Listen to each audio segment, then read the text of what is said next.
Right, so the chapter we'll be considering this evening is 1 Samuel 19, and in my Bible at least that's headed Saul persecutes David. But when I was reading through it, I found that the events described in it aren't what I typically thought of when I thought of Saul persecuting David. I believe they'll be covered later on this year in future Bible classes, so I won't go into too much detail of those tonight. What I will be doing is I'll start off with some of the background to this chapter, looking at basically the lives of Saul and David, and to a lesser degree Jonathan and Saul's daughter Michal. I'll then move on to looking in a bit more detail at chapter 19, which I've broken into three parts. There's the first 7 verses which really encapsulate the kind of affairs between Jonathan, David and Saul in a kind of microcosm of what was to happen throughout their lives. The centre part of the chapter from verses 10 down to about verse 17 describe a particular incident where Saul sent messengers, or more likely soldiers, to David and Michal's house with the express intention of killing David. And we'll look a bit more at what happened then and a bit more consideration of what was involved in that. And then the third part of the chapters from verse 18 to the end, where David flees to Naioth, where the prophet Samuel was living, and we have the incident recorded where Saul sends yet more messengers, 3 groups of them, and they all get taken by the influence of the Spirit and end up, as it says, at least in my record, prophesying. And ultimately Saul himself goes there, and the same occurs to him. So we'll spend a bit of time looking at that. It wouldn't be a talk about David without some consideration of the Psalms that he wrote. There's one in particular that's, as far as I can see at least, written at this time, inspired very much by this event. So I'll spend some time looking at that. It's Psalm 59, and then I'll finish just with a few parallels or thoughts on the interaction between Saul and David, and how that parallels with the interaction of the Jews and the early believers in Christ. So in terms of background, the story of Saul and David really starts in 1 Samuel 12, when Saul's crowned by Samuel. Even at that time, it's recorded that God isn't pleased with the choice of Saul as a king, and as much as anything it's because that represents Israel rejecting him as leader over them and choosing a king like all the nations around them. After 2 years, we read in 1 Samuel 13 that Saul disobeys God. He doesn't wait for Samuel to return from wherever he was, and he offers the unlawful sacrifice. At that point, he's told that someone else will reign instead, but no more details given as to who it would be. 1 Samuel 14, we see the ongoing conflict between Israel and the Philistines, and there's a particular record of Jonathan having success in battle against the Philistines. God properly rejects Saul in 1 Samuel 15 after his next act of disobedience, where instead of totally wiping out Agag and the Amalekites, he disobeys, and the children of Israel keep a large number of them alive and a lot of the spoil. Samuel, again, at that time tells Saul in no uncertain terms that someone else is going to reign. In 1 Samuel 16, David's then anointed, and And by turn of events, God causes David to end up in the court of Saul, actually soothing not an unclean spirit, a distressing spirit that comes on Saul. David's talent as a musician is called upon to calm Saul down. In chapter 17, we have the well-known incident of David and Goliath, but it's notable that at the end of that episode, David still hasn't fully registered with Saul, in that at the end of the chapter, Saul actually asks, "Who is David?" and Abner has to tell him that he's David, he's the son of Jesse. And moving closer to our chapter tonight, in chapter 18, it starts off with David and Jonathan becoming close companions, and a covenant of some sorts made between them. At this point, Saul gets wind of David because the people start acknowledging that he's a mighty warrior, and they're acclaiming him more than Saul. And as a result of this, Saul decides to keep David where he can keep an eye on him, and he ends up in the court of Saul, living very close to him.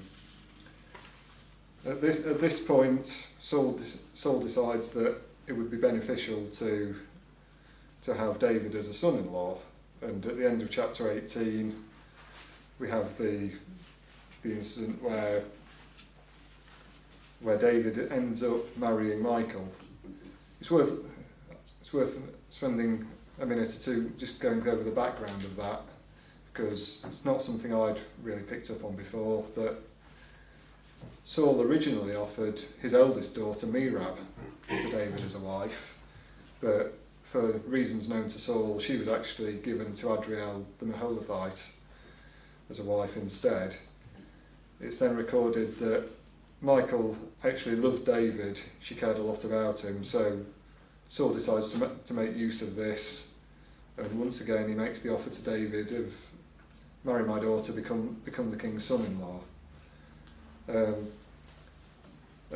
When David accepted that offer, he basically said, "I'm a poor man, what dowry can I give you?" Saul, seeing an opportunity to potentially kill David, says, "You just have to kill 100 Philistines for me and bring me the proof."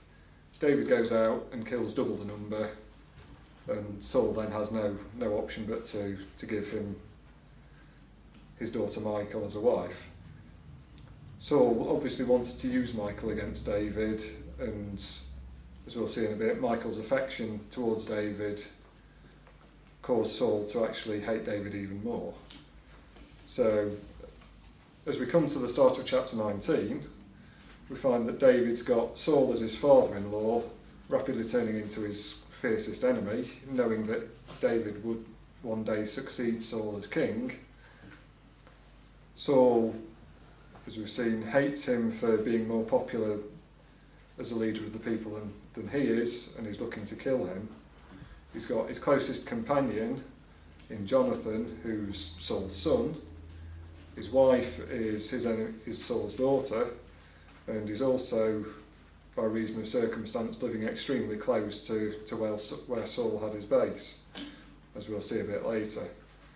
So even at the start of this chapter, we can see that his faith and his trust in God must already be very clear, and it's actively directing his life. So if we come onto the chapter, and the first part of the chapter, where we've got David, Saul and Jonathan continuing their interactions.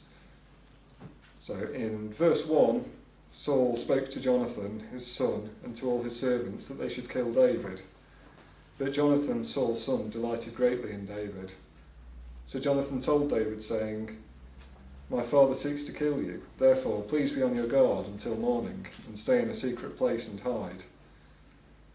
I will go out and stand beside my father in the field where you are, and I will speak with my father about you. Then what I observe I will tell you." So really, this is the first time recorded that David is actively being hunted directly by Saul and his subjects. Previously, Saul's used or tried to use circumstance to kill David. He's now gone a stage further and is using direct action. At this stage, it's quite likely, as far as I can see, that he doesn't know fully that David's anointed by God as his successor. Not that it would have made any difference in Saul's mind, given his disregard for God, as we've previously seen earlier in his life. So in verses 2 and 3, Jonathan actually shows more loyalty to David than his father, and tells him what Saul's planning to do, and basically says he would act as a mediator. It's clear that Jonathan and David had made some sort of covenant, recorded in chapter 18, the first few verses, and that as a result of that, Jonathan was no longer loyal to Saul as his natural family, but he was actually closer to David. And that again is very much in evidence in chapter 20, which centres around David, Jonathan and Saul there, where again David hides from Saul and Jonathan does as much as he can to stop Saul from killing him. So in verses 4 to 6 of 1 Samuel 19, we find that Saul manages to act as a mediator, and he talks Saul round from killing David. And at this point, Jonathan manages to appeal to Saul's moral compass and say to him, why are you sinning against David? What has he done against you? Why do you want to do this? And Saul even takes an oath that David wouldn't be killed. This may not have... Well, this may actually have shown how little concern Saul had for God, given that by verse 10 of the chapter, only a fairly short time afterwards, this oath had been broken. And the consequences of taking that oath under the law were a lot more severe than Saul may have thought they would have been. Verses 7 to 10 really encapsulate the time period, and they're just a repeat of what's previously happened. So in verse 7 we see David returning before Saul. He's actually brought back before Saul by Jonathan, but it's much the same as seen in chapter 16, where he's brought before Saul to minister before him. In verse 8 we've then got another record of David going out fighting the Philistines and as it says, striking them with the mighty blow so that they fled from him, which is again a repeat of what happened in chapter 17. And then in verse 9 we see the distressing spirit from the Lord coming upon Saul, and David's brought before him to play music to comfort him. So as we saw in chapter 16 and 18, Saul gets the distressing spirit from the Lord, and his arch enemy David ends up being the one who comforts him, at least in the short term. I suspect the longer term effect on Saul of that would not have been positive. And then in verse 10 we have the second record of Saul trying to pin David to the wall with a spear, and once again, as happened in chapter 18, David manages to escape and flees from Saul's presence.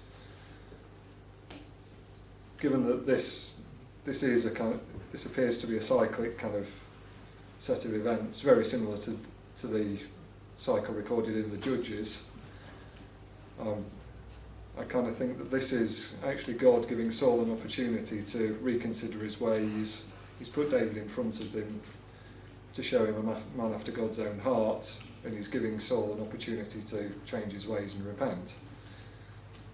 But as we've seen, Saul directly tries to kill David on 2 occasions, in chapters 18 and 19, and it bears comparison and stark contrast between the two occasions that David could easily have killed Saul. Those are recorded in chapter 24, when David was hidden in a cave. Saul came in to relieve himself and could easily have been killed, but David chose not to. And then in chapter 26, we have the occasion recorded where David goes into the camp of the Philistines, could easily have killed Saul in the night, but instead he takes Saul's water jug and his spear and then confronts Saul from some distance away, saying, "I could have killed you, but I haven't. Why are you hounding me into the ground?" So just from this we can see that David respected Saul as the Lord's anointed, but Saul either wasn't aware, or certainly later in his life didn't recognise David and respect him the same way. And that, if nothing else, demonstrates David's faith in God, because he had the opportunity to kill Saul himself and take the throne that way, but he always chose not to lift up his hand against someone who God had chosen, and he chose to allow events to take their natural course as directed by God. So, moving on to the events in the middle of the chapter, where David escapes from Saul with some help and support from Michal. We see in verse 10 that David fled and escaped from Saul that night, and Saul also sent messengers to David's house to watch him and to kill him in the morning. Michal, David's wife, told him, saying, "If you do not save your life tonight, tomorrow you will be killed." So Michal let David down through a window, and he went and fled and escaped. So at this point, David goes to his marital home, and his wife makes him aware that Saul has sent messengers to kill him. Just from this incident, I can see clear similarities with three other incidents recorded through the scriptures. Those are when the spies escaped from Jericho by hiding in Rahab's house. There's a parallel with Samson and Delilah, where the Philistines again waited for Samson, waited all night for him with the intention of killing him in the morning. And also Paul, just after his conversion, escaped from Damascus by being let down over a wall in a basket. So it's a form of escape that's seen more than once through the scriptures. Of course, the question bears asking, why didn't the messengers just force their way into the house and take David? And one idea I came across on that is that in those times, women's quarters, or as one explanation had it, their harem, their areas, their quarters, their living area, were viewed as very much sacred and off limits to uninvited intruders. So initially the messengers from Saul wouldn't have had justification for forcing entry. It seems that this was key to David's escape, and that the messengers' reluctance to force entry and kill him immediately bought him some extra time and allowed him to escape. And then from verse 13 onwards, we see Michal's attempt to cover David's escape. As we read earlier, this involved an image in verse 13, or as the root word is, it's a teraphim, or a household idol, which was put into the bed where David should have been sleeping and then disguised in a fairly crude way. it does raise the question of how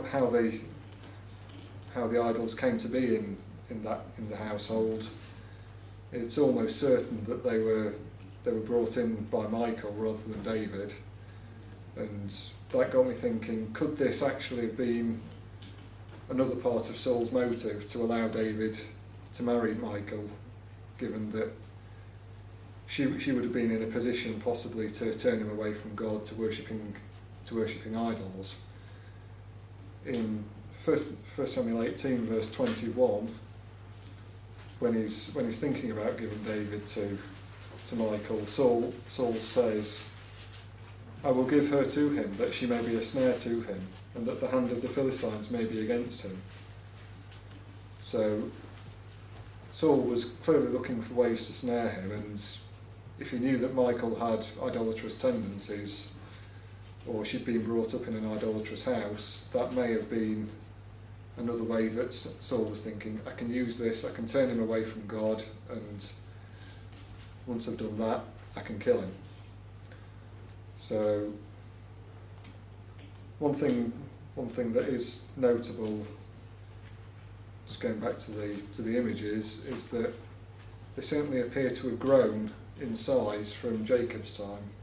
It's the well-known incident in Genesis 31 where Jacob leaves Laban, takes Rachel and all of his family with him, and unknown to him, Rachel's taken Laban's household idols.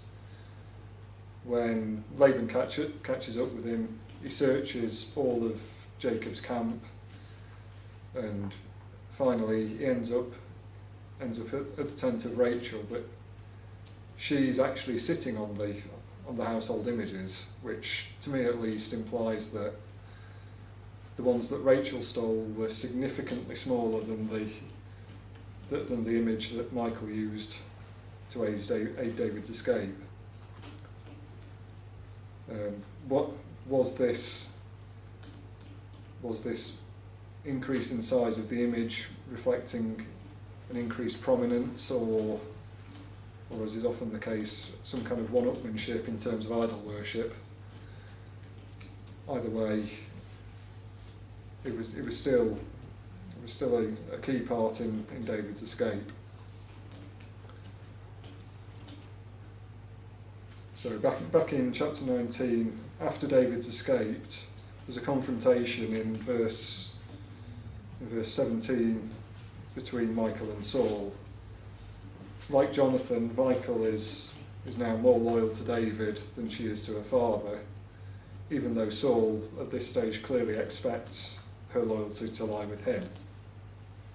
As Saul says, "Why have you deceived me like this and sent my enemy away so that he has escaped?" And Michal's response is to basically say, "He said to me, 'Let me go, why should I kill you?'" These words, "Why should I kill you?" occur, as far as I can see, one other time in the record of the Kings, and that's in 2 Samuel chapter 2. It's the incident where Asahel and Abner are pursuing each other. I'm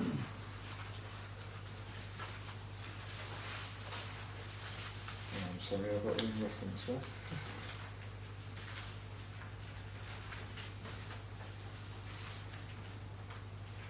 2 Samuel 2:22.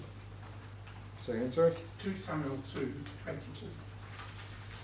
Ah, yes. Yeah. Thanks, Ron. Thanks, Don. So as we see there, Abner catches up with Asahel. Asahel catches up with Abner, and Abner then says to Asahel, "Turn aside from following me.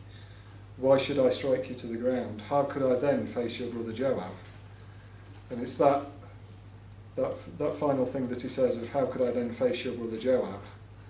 that got me thinking, was David's covenant with Jonathan in fact extended to also include not striking Michal down or any of Saul's other households? It may well have been that David did not want to have to face Jonathan having done any kind of harm to Michal in facilitating his escape. I've got no definite proof of that from the record of the covenant between Jonathan and David, but it certainly seems to fit. Right. So, just briefly, later on in the life of Michal and David, given that it follows on, in 1 Samuel 25, we have the record of David taking Abigail and Ahinoam as two more wives. He doesn't seem to have any kind of issues in doing this.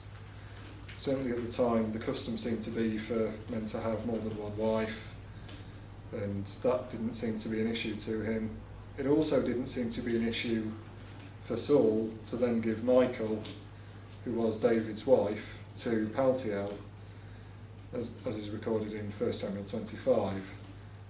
However, it's kind of telling that in 2 Samuel 3, after he's anointed, David, one of the first things he does is he sends messengers to retake Michal as his wife. And from the record in 2 Samuel 3, we can see that this caused some distress to her husband Paltiel, but David's men basically gave him no choice of go home or face the consequences. In 2 Samuel 6, David's relationship with Michal's effectively ended when, after the incident where the ark was brought back to Jerusalem, Michal criticised David for the way he was dancing and celebrating the return of the ark.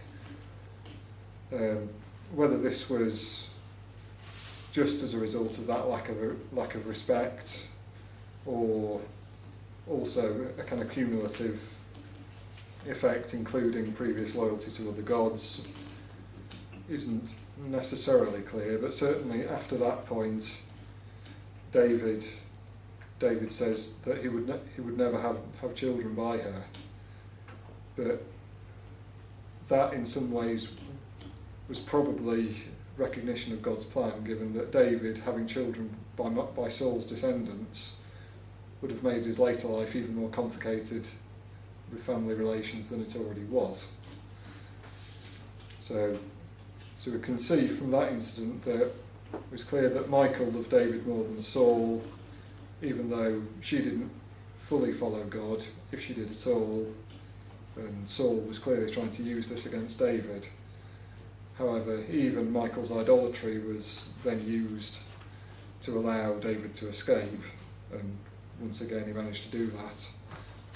And as we see from verse 18 of the chapter 19,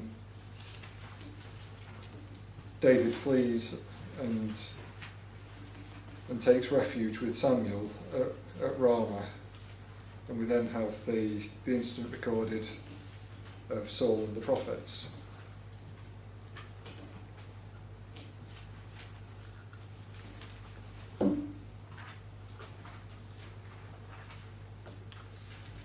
So as we can see, or as is shown in the previous chapter, Samuel's home was in Ramah, and in verse 18, when he was being pursued by Saul's men, David clearly saw it as a place of refuge and safety. It was actually only a few miles at most from Gibeah, where Saul had his house and where he ruled from. And in verse 19 it was told Saul, saying, "Take note, David is at Naioth in Ramah." This would actually have told Saul that David was within 2 or 3 miles of him, and effectively could have been taken at almost any time. So we see the almost inevitable events in verse 20, where Saul sends messengers to take David. And it's highly likely that these were either the same bunch of soldiers as were sent in verse 10, or a very similar group but with even stronger orders to make sure they got him. But what then happens is a repeat of of what happened to Saul directly just before he was crowned in 1 Samuel 10. If you come to 1 Samuel 10, I'll read verses 5 and 6, and then verses 9 to 11. So as he's going up to Bethel, he's told that after that you shall come to the hill of God, where the Philistine garrison is. It will happen, when you have come there to the city, that you will meet a group of prophets coming down from the high place with a stringed instrument, a tambourine, a flute, a harp before them, and they will be prophesying. Then the Spirit of the Lord will come upon you, and you will prophesy with them, and be turned into another man. On to verse 9. So it was, when he had turned his back to go from Samuel, that God gave him another heart, and all those signs came to pass that day. When they came there to the hill, there was a group of prophets to meet him. Then the Spirit of God came upon him, and he prophesied among them. And it happened, when all who knew him formerly saw that he indeed prophesied among the prophets, that the people said to one another, "What is this that has come upon the son of Kish? Is Saul also among the prophets?" So, as we've read in chapter 19, Saul sends messengers to take David, and they are, as they come to Naioth, where Samuel is, and the group of prophets, Saul's messengers are taken by the Spirit of God, and they end up prophesying. And Saul sends another two groups, the same thing happens, and eventually Saul decides that enough's enough, he's had enough of this going backwards and forwards, and he's going to go himself. Time span for that, it's possible that it could have happened within a day, but a few days at most. I actually think it makes more sense for it to be within the space of one day, given the close proximity of Ramah and Gibeah. However, in comparison with chapter 10, it certainly appears to be Samuel and the same group of prophets from verse 10 of chapter 10. It's the same action of the Spirit of the Lord, and the same outcome of the affected individuals prophesying and the onlookers wondering what's going on and saying, "Is Saul also among the prophets?" which was clearly not something they expected to see. He'd obviously developed enough of a reputation that being associated with the prophets of God was a surprise for people. It seems strange to me that Saul didn't remember the previous occasion. I'd be very surprised if he didn't remember something like that, particularly given what followed it. And to my mind, this is yet another illustration that God wasn't willing even for Saul to perish, and he was giving him another reminder and another opportunity to repent.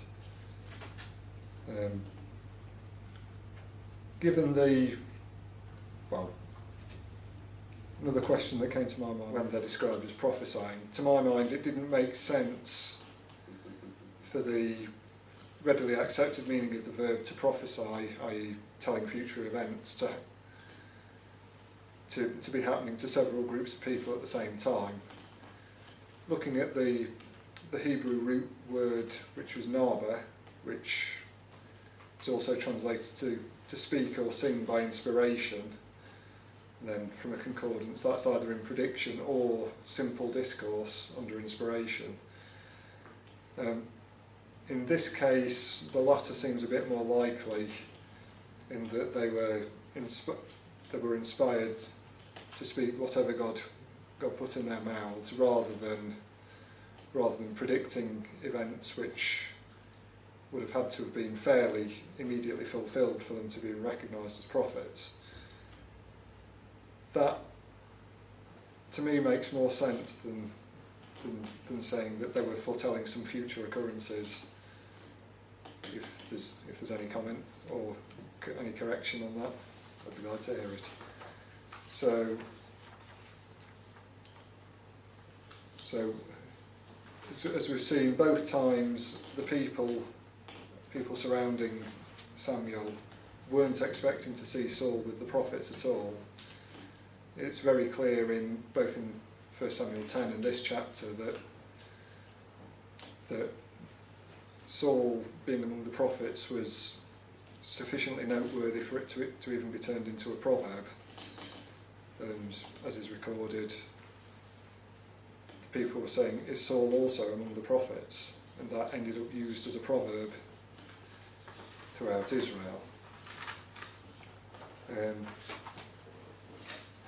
So we're coming towards the end of what I've got to say, but there is one psalm in particular, Psalm 59, that certainly appears to have been written at the time of these events, where David's being hunted by Saul's men. Could I ask you to read that for us, please, Tim?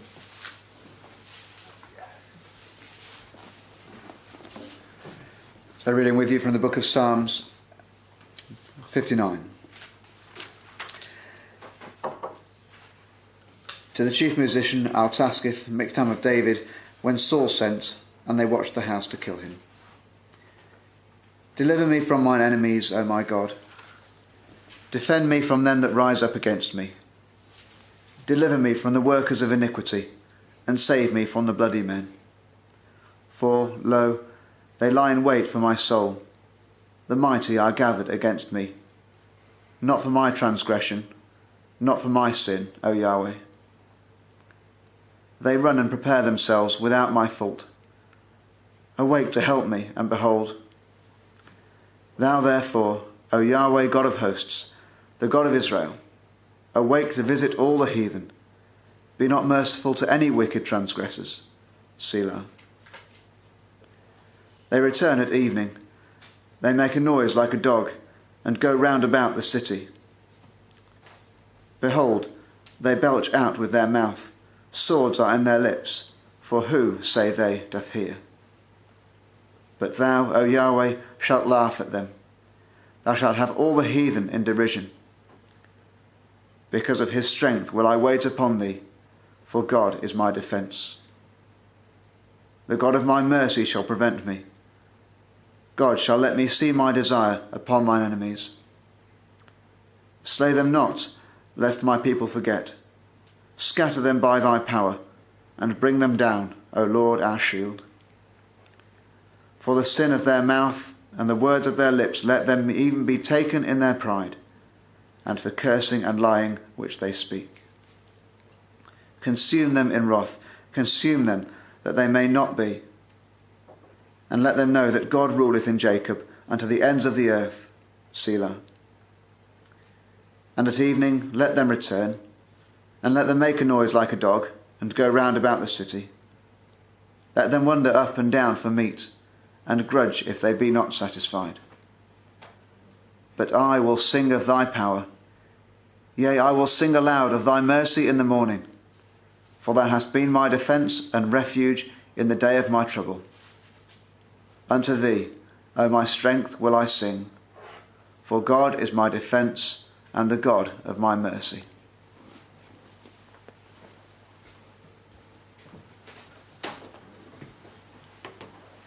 Thank you, Tim. So, like many psalms, this psalm alternates between two key themes that occur regularly in David's writings, namely the deliverance from oppression that we see in verses 1 to 4, 6 to 7, and then 11 to 15. And that's interleaved with praise and thanks to God and extolling the power of God in verse 5, verses 8 to 10, and then 12 and 16 through 17. It's noticeable that 6 to 10 and 14 to 17 repeat the same idea of at evening they return, they growl like a dog and go up all around the city. Indeed, they belch with their mouth, swords are in their lips, for they say, who hears? Or in verse 15, they wander up and down for food and howl if they are not satisfied. which is clearly David's portrayal of the people trying to kill him as savage dogs, acting very much on animal instinct and hunting for food and, as it says, howling if they're not satisfied. Whereas in verses 8 to 10 and 16 to 17, it's very much a statement of God's deliverance.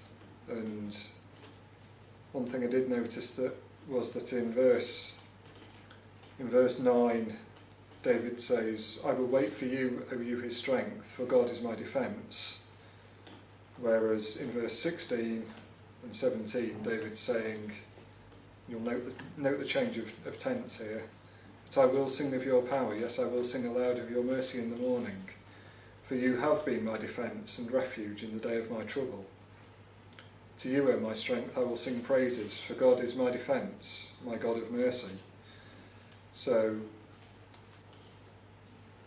to me at least, that possibly gives an indication of when the different parts of this psalm were written, in the first part of the psalm, David's very much saying, God is my defence and God will deliver me. But by the end, it's changed to God has been my defence and He has been my refuge in the day of trouble. So it's almost as if the first half of the psalm was written, or at least the idea came from the time when he was in his own house and Saul's men were surrounding the house, and the second half perhaps penned in Samuel's presence in Ramah.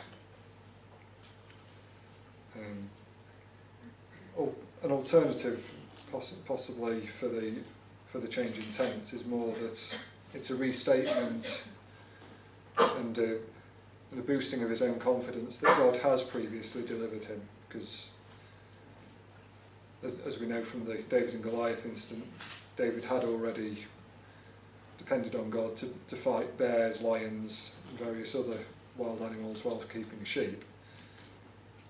However, either way, it's very much expressing David's trust in God. It's worth spending a couple of minutes looking at verse 11 through to 13, which have a slightly different tone, more expressing David's wish for God to work the situation through. So, verse 11, "Do not slay them, lest my people forget. Scatter them by your power, and bring them down, O Lord our shield. For the sin of their mouth and the words of their lips, let them even be taken in their pride, and for the cursing and lying which they speak. Consume them in wrath, consume them, that they may not be. And let them know that God rules in Jacob to the ends of the earth." So this is David perhaps venting his inner desires for what he wanted to happen to his people, but he's very much saying it's over to God to do what he wanted to.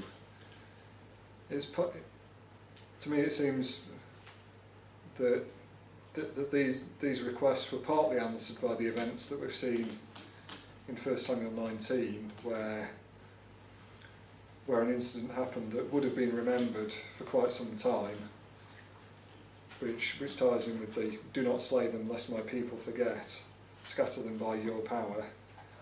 So it was very much God's power that brought confusion on Saul's plan. It was remembered for quite some time. It did show God's control in the kingdoms of men, and it's certainly possible that the rest of that was fulfilled by Solomon when he carried out the scattering and destruction of Saul's family.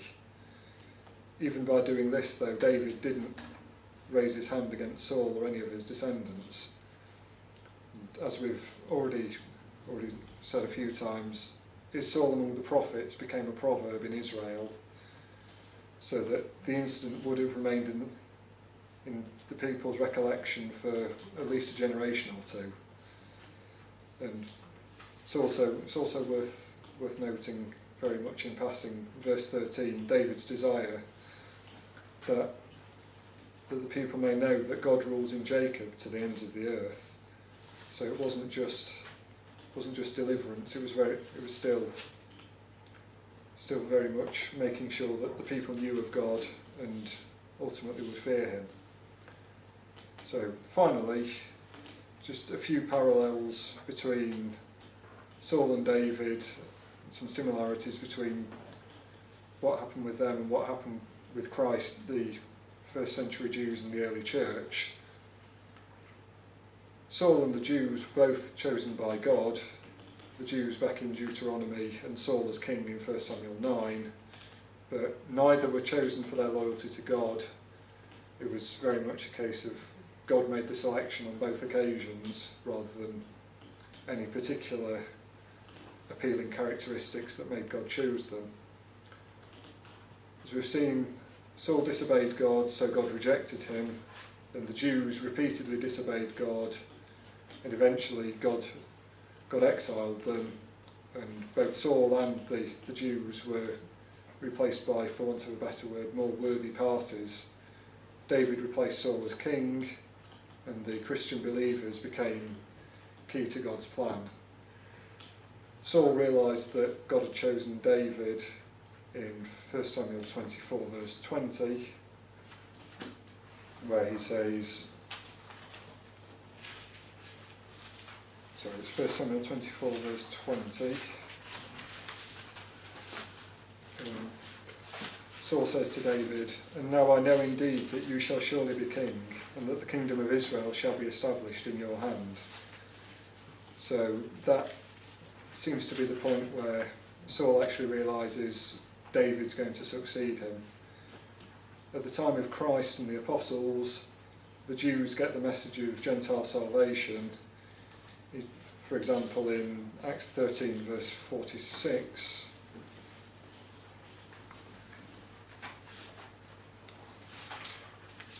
so Acts 13 verse 46, we have, Paul and Barnabas grew bold and said, "It was necessary that the word of God should be spoken to you first.